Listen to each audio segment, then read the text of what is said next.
isang magandang hapon sa inyong lahat mga kamanok natin dyan. Welcome back ulit sa aking YouTube channel, May Passion History.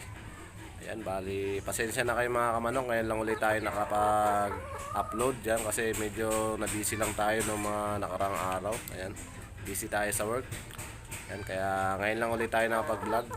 Ayan, bali, ang isi-share ko sa inyo ngayon mga kamanok ay yung ginagamit kong vitamins mga kamanok para makaiwas sa sapola yung ating mga alagang manok.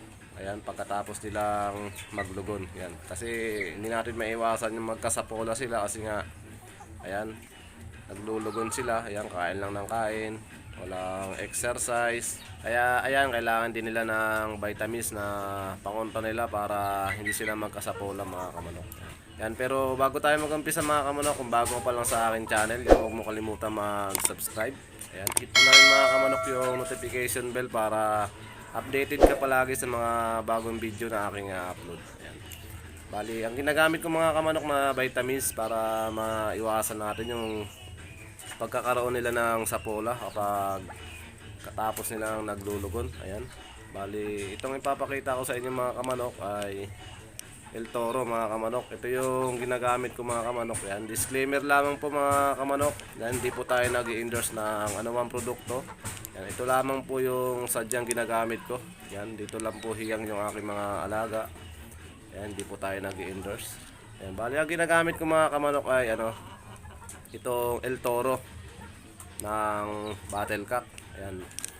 Ito yung ginagamit ko sa kanila pagka ayan, naglulugon sa conditioning. Yan, ginagamit ko din yan mga kamanok.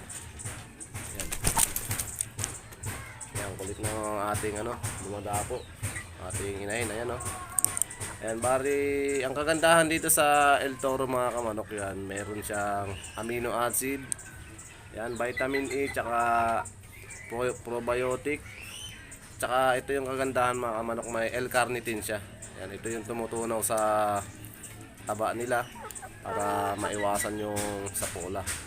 Yung sapola kasi mga kamanok, ito yung taba nandun sa may bandang pitan nila. Makakapani yun mga kamanok kapag may sapola sila. Yan, makikita nyo naman doon. Kaya kailangan din nila ng vitamins habang naglulugon sila. Ayan, ang pagbibigay ko nito mga kamanok ay isang beses sa isang linggo. Ayan. Mura lang naman ito mga kamanok, mga sa 15 pesos. Ayan El Toro. Ayan. Maganda rin itong pampabuka ng katawan nila mga kamanok para ayan, lumapad yung katawan ng ating mga alaga. Bali, sinasabayan ko rin ito ng Vitamin Pro 2 beses sa isang linggo, tapos isang beses nito sa isang beses ng El Toro. Ayan. So, ayan, sana nakatulong sa inyo mga kamanok yung ibinahagi ko sa inyo ngayon. Ayan, maraming salamat sa mga walang sawang sumusuporta dyan, yung mga solid kamanok natin, yung mga hindi nakakalimot sa atin dyan, yung patuloy na sumusuporta sa ating channel. Yan, mga solid kamanok. Tsaka yung mga YT friends natin, yan, maraming salamat po sa inyong lahat. Yan, mega live shoutout po sa inyong lahat mga kamanok.